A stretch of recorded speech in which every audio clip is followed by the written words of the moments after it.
Hello everyone. चलिए बेटा, आप लोगों का आज बहुत इम्पोर्टेंट पेपर है ना। क्लास 10th का साइंस का पेपर है बच्चा आज।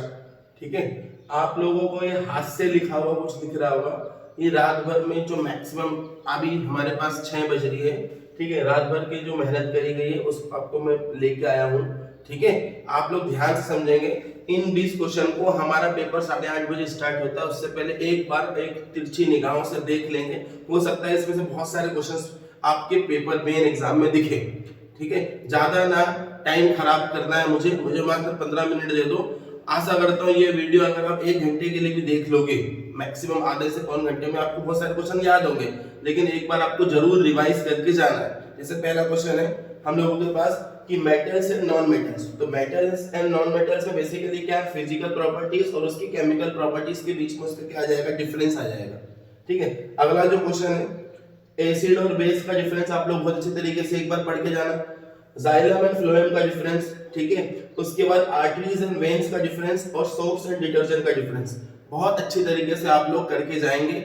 इसके बाद अगर मैं बात करूं, यहां से इन 4 टॉपिक से कम 2 क्वेश्चन आसानी से आ जाएंगे। आगे बात कर रहा हूं मैं डिस्पर्सन। तो डिस्पर्सन में मुझे पता है ऑब्जेक्टिव बनता है विच कलर लीस्ट डेविएट, कौन सा होता है बेटा, red. Which colour most deviate, आपको कौन सा होता है बेटा, वायलेट। ठीक है, कितने कलर का बैंड बनता है, 7 कलर का बैंड बनता है। इसका डिस्पर्सन का नेचुरल फेनोमेना बता दो। डिस्पर्सन का नेचुरल फेनोमेना, इस डिस्पर्सन का नेचुरल फेनोमेना बता दीजिए क्या होता है, रेनबो। ठीक है, तो ये जो रेनबो जो बन रहा है, अब डिस्पर्सन में स्पेक्ट्रम क्या होता है और इसका डायग्राम, ये आप लोगों को बहुत अच्छे तरीके से एक बार जरूर देख लेंगे। अगला आता है रेजिस्टेंस। तो रेजिस्टेंस की यूनिट क्या होती है, ओम। तो ओम्स लॉ पढ़ना पड़ेगा। V is proportional to I, उसका ग्राफ बनाना पड़ेगा। V और I का ग्राफ बनाना पड़ेगा आप लोगों को। उसके बाद फैक्टर अफेक्टिंग द रेजिस्टेंस। तो R is directly proportional to L and R is inversely proportional to cross sectional area। ये आप लोगों को अच्छे तरीके से पता होना चाहिए। ठीक है, ये 2 बात इस पे से क्वेश्चन एग्जाम में आएगा ही आएगा। अब बात करता हूं डाइजेस्टिव सिस्टम। डाइजेस्टिव सिस्टम या ह्यूमन एलिमेंट्री कैनाल, अगर ऐसा नाम आ जाए तो आप लोगों को एक ही डायग्राम बना के आना है जो आपके एनसीईआरटी में बना हुआ है। तो डाइजेस्टिव सिस्टम एंड डायग्राम ये आपको पता होना चाहिए। उसके बाद न्यूरॉन का डायग्राम, इस न्यूरॉन के डायग्राम के साथ में रिफ्लेक्स का डायग्राम आ सकता है, लेकिन वो अथवा में आएगा तो आप लोग ये न्यूरॉन डायग्राम करेंगे। आगे बात कर रहा हूं मैं लॉज ऑफ रिफ्लेक्शन।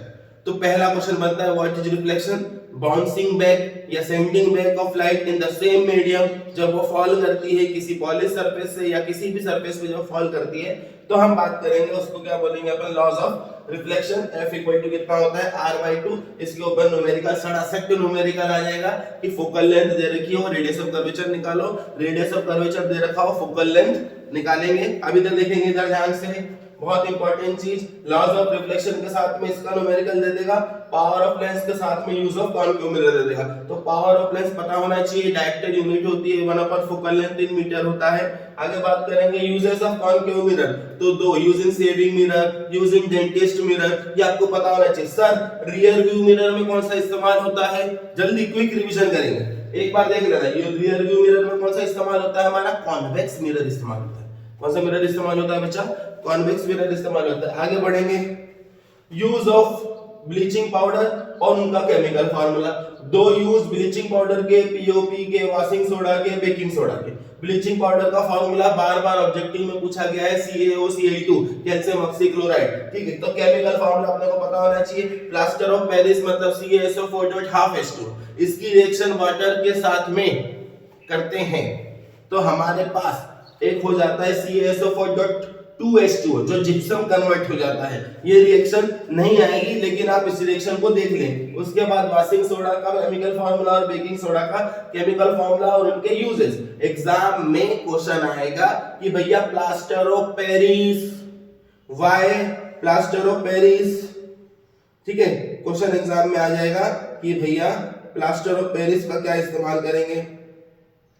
ठीक है, ये प्लास्टर ऑफ पेरिस जो है क्वेश्चन हमारे पास, ये प्लास्टर ऑफ पेरिस हमारे पास क्या हो जाएगा, प्लास्टर ऑफ पेरिस क्या हो जाएगा बताना जल्दी जो फटाक से।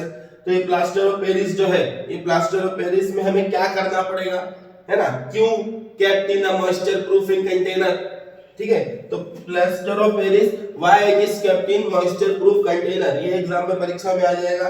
आगे 67 क्वेश्चन राइट ड्रॉ, या तो नाम देके पूछ लेगा अमीटर, तो अमीटर में तो गोला बना के ए बना देना प्लस माइनस। अगर आपसे दो इलेक्ट्रिक कंपोनेंट के नाम पूछे तो आप बेसिकली सबसे पहले 67 क्वेश्चन बना देना, a plus minus v plus minus, खत्म। रेजिस्टेंस में वो चूहा जैसा कुछ कुछ कुछ कुछ कुछ कर देना, तो और उसके ऊपर ऐसा एरो मार देना, तो वो रियोस्टेट का बन जाएगा। ये चार तो अपने को पता है, सेल के अंदर एक बड़ा डंडा एक छोटा डंडा। अब उसके बाद बैटरी आ जाए तो एक बड़ा डंडा एक डंडा को अपन सेल बोलते हैं। इस पे एग्जाम में मैंने आपको क्वेश्चन बहुत बार अच्छे तरीके से करा है कि आपके पास 3 रेजिस्टेंस है, तो कुपैच उनको सीरीज में जोड़ना है। 2 वोल्ट के 3 सेल है, उसकी बैटरी बनाना है, तो एक बड़ा डंडा और एक छोटा डंडा आखिरी में छोड़ देना, एक की बना देना। तो ये जो सिस्टमेटिक डायग्राम है आपको सीधे के सीधे 3 से 4 नंबर क्वेश्चन बच्चा दे देगा। आगे बात करेंगे role of pH in daily life. PH का डेली लाइफ में क्या रोल है ना। अब पीएच पे क्वेश्चन आता है, वाटर का पीएच कितना होता है बच्चा 7। वाटर का पीएच कितना होता है 7। लेस देन 7 बेसिकली एसिडिक होता है, मोर देन 7 बेसिकली क्या होता है बेसिक होता है। मोस्ट इंपोर्टेंट क्वेश्चन पूरा पेपर लेके आया, यहीं से क्वेश्चन पेपर में सारे क्वेश्चन आपको देखने को मिलेंगे, ठीक है। Role of pH in daily life क्या होता है, पीएच के ऊपर क्वेश्चन एग्जाम में आ जाएगा, ठीक है। हमारा जो माउथ है उसका पीएच लेवल क्या होता है, आप लोग फटाफट से सारी चीजें देख लें, उसके बाद ये पीएच के ऊपर क्वेश्चन एग्जाम में आएगा। आगे बात करेंगे, हमारे पास आते हैं हार्मोन्स। हार्मोन्स कौन सेक्रेट करता है, हमारा एंडोक्राइन ग्लैंड सेक्रेट करता है, ठीक है। हार्मोन्स कौन सेक्रेट करता है बच्चा, एंडोक्राइन ग्लैंड सेक्रेट करता है, और सेक्रेटेड बाय प्लांट्स, ठीक है। सेक्रेटेड बाय प्लांट्स की बात करेंगे, ठीक, और सेक्रेटेड बाय ह्यूमन। तो ह्यूमन के अंदर तो एंडोक्राइन ग्लैंड्स रहते हैं, प्लांट के अंदर हार्मोन रहते हैं, है ना, ऑक्सिन, जिबर्लिन और साइटोकिनिन, जिसमें जो ऑक्सिन है वो बेसिकली क्या करता है, प्लांट की ग्रोथ को करता है, प्लांट की ग्रोथ को रेगुलेट करता है। हमारे पास एक मास्टर ग्लैंड है जिसको हम पिट्यूटरी ग्लैंड कहते हैं, PITUITARY ग्लैंड, ये बेसिकली ग्रोथ हार्मोन करता है ह्यूमन में, ठीक है। हमारे पास क्या है ना, हमारे पास बहुत सारे ग्लैंड्स हैं, ठीक है। तो बेसिकली सेक्रेटेड बाय प्लांट्स में 3 नाम याद रखना है। हार्मोन सेक्रेटेड बाय ह्यूमन में भी आपको पता है, ह्यूमंस के अंदर क्या होता है, टेस्टोस्टेरोन करता है, ओवरी प्रोजेस्टेरोन करती है ना, या ऑस्ट्रेजन करती है, या एस्ट्रोजन कहते हैं, ESTROGN, ठीक है। अब इसमें एक बात हमेशा ध्यान रखेंगे, मैं जल्दी बता रहा हूं तो हो सकता है कुछ फास्ट में आप लोग एक बार ध्यान से देख लें। अब आता है सेक्स डिटरमिनेशन। अपने को पता है वाई क्रोमोसोम मेल डिफाइन करता है, 2 एक्स मिलते हैं 2 वाई मिलते हैं, दोनों के 4 कॉम्बिनेशन बना लेते हैं, वो जो डायग्राम है आपको पता होना चाहिए सेक्स डिटरमिनेशन का। आगे बात करेंगे भैया, मेंडल ने पी प्लांट क्यों चुना था, ठीक है। तो मेंडल के दो लॉ तो अपन पढ़ेंगे, लॉ ऑफ डोमिनेंस और लॉ ऑफ इनहेरिटेंस, ठीक है। 3 लॉ है, तो अब डोमिनेंस का लॉ हमको याद करना है, ठीक है। तो उसके साथ में याद करना है why Mendel choose P plant. आगे बात करेंगे, बहुत इंपॉर्टेंट क्वेश्चन, 4 हाइड्रोकार्बन, उनका स्ट्रक्चर फार्मूला।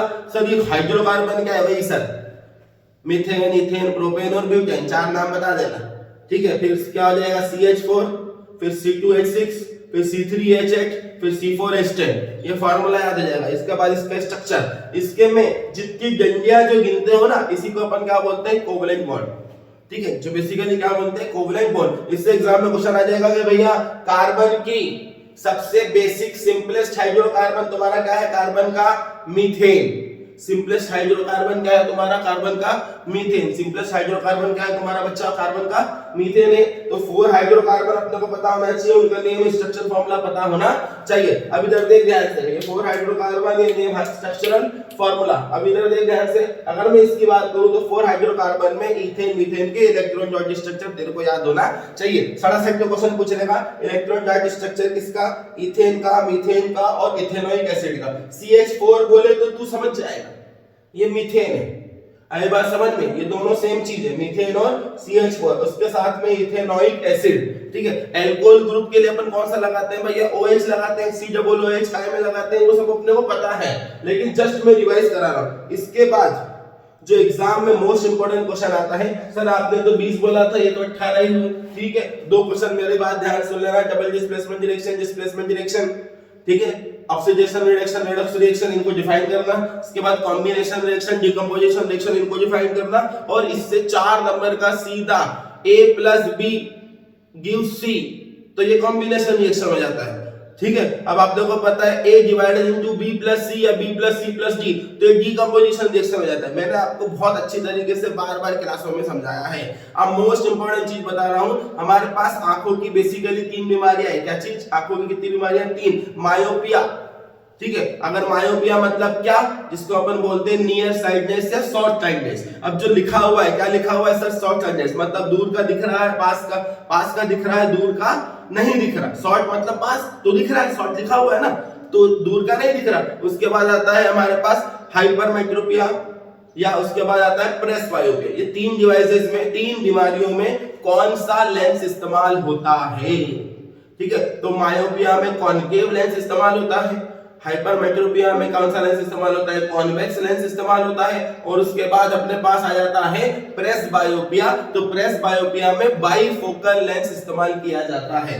ठीक है, ये आप लोगों को बहुत अच्छे तरीके से पता होना चाहिए कि भैया सोडियम है, सोडियम का एग्जाम में क्वेश्चन आएगा कि भैया व्हाट इज केप्ट इमर्ज्ड इन, है ना, ऑयल, ये आप लोगों को पता होना चाहिए। सोडियम, और उसके बाद 2 अलॉय पूछ लेगा। अभी मैं फटाफट याद कर रहा था, बार-बार 4-5 यूनिट हैं, ध्यान से सुन लेंगे मेरा बच्चा। 4-5 यूनिट क्या है? ओम की यूनिट क्या होती है? ओम किसकी यूनिट होती है? रेजिस्टेंस की यूनिट होती है। करंट की यूनिट क्या होती है? एम्पेयर होती है। पोटेंशियल डिफरेंस या पोटेंशियल की यूनिट क्या होती है? वोल्ट होती है। चार्ज की यूनिट क्या होती है? कूलाम होती है। करंट की यूनिट क्या होती है? एम्पेयर होती है। पावर की यूनिट क्या होती है सर? वाट होती है। पावर की दूसरी यूनिट बता दे भैया, किलोवाट होती है।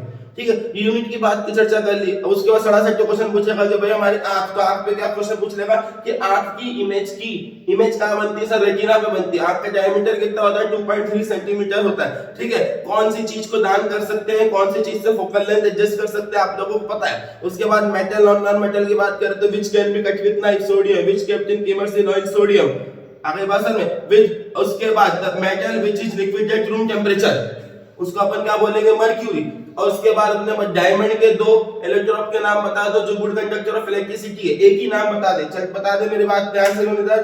ग्रेफाइट, कौन सा चीज है बेटा? वो ग्रेफाइट। ठीक है, अब इधर देखेंगे ध्यान से, 67 क्वेश्चन बार-बार पूछेगा। मेल क्रोमोसोम के लिए Y chromosome is responsible 23rd pair होता है, बार-बार याद करके बताना है। हमारा ब्लड शुगर रेगुलेट कौन करता है? इंसुलिन। हमारा ब्लड शुगर रेगुलेट कौन करता है?